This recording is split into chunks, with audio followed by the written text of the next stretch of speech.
Hey guys, so the other day we were talking about the key fobs for the Wrangler JL, and the question came up on the forums, how often should you change the batteries in those? And then I was also wondering, what is the actual range of the factory key fob? And lastly, is it really waterproof? So let's check it out. So I've got the Wrangler key fob here, and unlike a whole lot of the other key fobs I've seen, it does not tell you anywhere on the fob what battery or batteries plural is in this thing. I'm assuming since it's so big that it's got two in it, but I don't know. So let's crack one open and see what's in here. There's a little slot right here. There we go.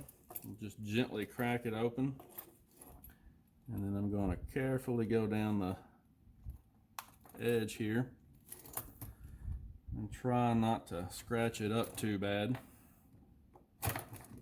That's not what we want to do. This one is a tough nut to crack, so to speak, so that lends some evidence to the fact that it could be waterproof. I don't know if that has anything. This is the first time I've ever tried to take one of these apart, so I'm assuming that it just comes apart like that, and you don't have to do anything with the key portion of the fob, I'm guessing. But like I said, I really don't know. So probably what I should have done is I probably should have looked in the owner's manual to see if there's any, there it goes, advice, but we got it. It's dusty in there.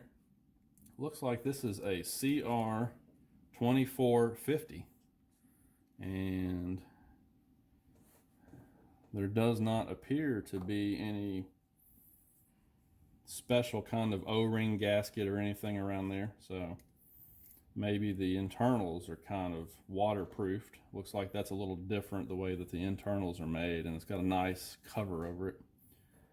A little bit of an O-ring seal there. You can see right here where that kind of meets up with this seal to keep water from going down in there. So perhaps it is water resistant or waterproof. Like I said, I dropped this one in the Salt River last year accidentally, and I was able to find it, and it's been working fine ever since. So I don't know. Let's see if it's got one or two batteries in here. I'm guessing that you're going to want to be really careful. I'm going to probably have to find a smaller tool to get in here with and pick on this. So I got a smaller little tool here, and that's going to make it a whole lot easier. And just kind of pop that battery up, and hopefully it won't go flying away on me once it comes out. There we go. Alright, so it's just a single battery, and this thing is huge. 2450, it's literally the size of a quarter, but it's thicker than a quarter. Look at that. Very thick battery. It's a 3-volt battery, and when I get done fooling around with it, I'm going to clean it off because I'm getting fingerprints all over, so I'm going to clean all that off of there. But I just wanted to show you that. That's what it looks like. So let's test it and see. It's a 3-volt battery. I've had this thing for a year, 13,500 miles of use on the Jeep. So assuming that this thing had a full 3 volts in it when it was installed, let's see how much juice it's got left after a year.